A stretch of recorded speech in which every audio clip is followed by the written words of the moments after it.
ঘনিয়ে আসছে ত্রয়োদশ জাতীয় সংসদ নির্বাচন। তবে এবার প্রার্থীর সংখ্যা সর্বোচ্চ হলেও নারী প্রার্থীর অংশগ্রহণ কমেছে আগের নির্বাচনের তুলনায়।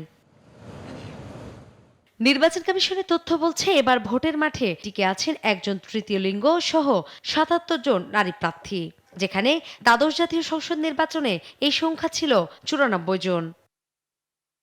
স্বতন্ত্র ও দলীয় মিলিয়ে এই নির্বাচনে ১,৯৮১ জন প্রার্থীর মধ্যে মাত্র ৩.৮৯% নারী। ইসির প্রকাশিত তালিকা বিশ্লেষণে দেখা যায়, ভোটের লড়াইয়ে থাকা ৫১টি রাজনৈতিক দলের মধ্যে মাত্র ২০টি দলের প্রার্থিতা পেয়েছেন নারী। ৭৭ জন নারী প্রার্থীর মধ্যে ১৬ জন স্বতন্ত্র, বাকিরা বিভিন্ন রাজনৈতিক দলের।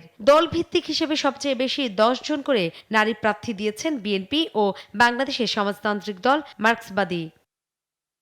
দলীয় মোট প্রার্থীর বিবেচনায় সবচেয়ে বেশি ৩৪.৩৮% নারীদের নির্বাচনের সুযোগ দিয়েছে সমাজতান্ত্রিক দল মার্ক্সবাদী।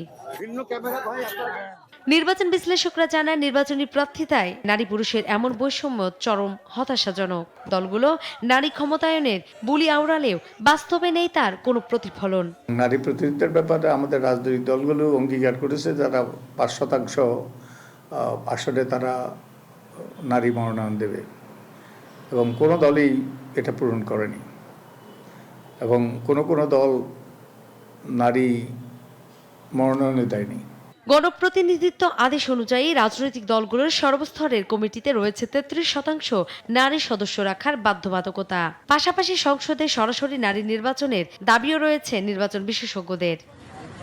নূপুর মাহমুদ, দেশ টিভি, ঢাকা।